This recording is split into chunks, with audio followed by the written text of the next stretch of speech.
There is a battle raging, one that many don't even realize exists. A fight in which anyone can be the victim and anyone can be the aggressor. It can be motivated by politics, by ideals, or simply by financial gain.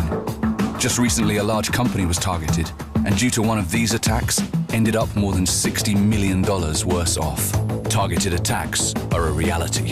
What you're about to see is based on the real story of one such attack.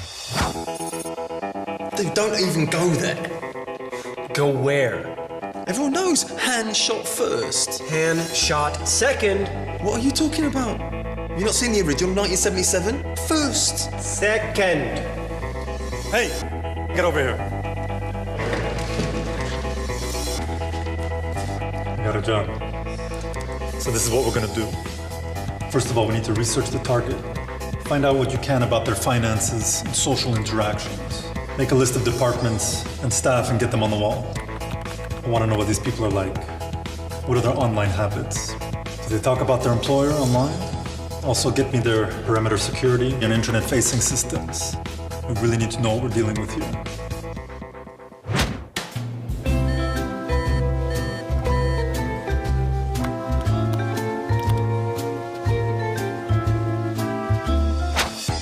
Criminals have examined the target's defenses and know what they're up against. Now they're packing and encoding different malware samples to make sure they remain undetected by standard security software. Sean is using anonymizing software to connect to underground forums. These are used to offer attack toolkits, intelligence, or even just for criminals to offer each other advice. So what do we have, Ralph? Well, we have our tools set up. The ones that didn't get picked up by any of the security scanners we set up. And for access, we set up a booby-trap website that will install the tool on the computer as soon as the user gets there. The link was sent to all the email addresses that we found on the social profiles of the employees. Now we just gotta wait for them to take the bait. Fortunately, the security software recognized the URL the criminals were using to host their exploit kit, and the email was automatically deleted. That was 2 days ago. Has anyone taken the tool yet? No. Then we need something else. Maybe the old-fashioned way. The old free flash drive trick.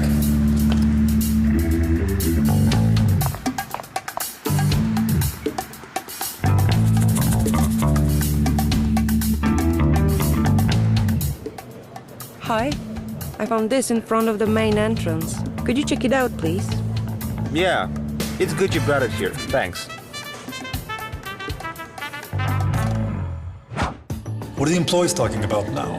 Well, a lot of people are talking about the company lowering pay. And there you go.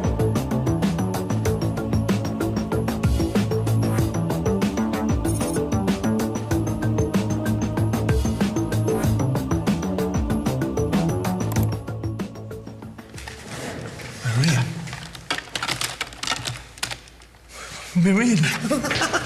We're in! This is it.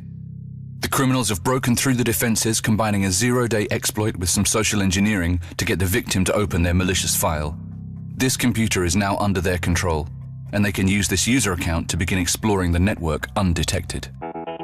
The hackers look for any information they can use to exploit the system and gain higher privileges to access further data. Here they find a login page to an HR database and attempt an SQL injection attack. It fails.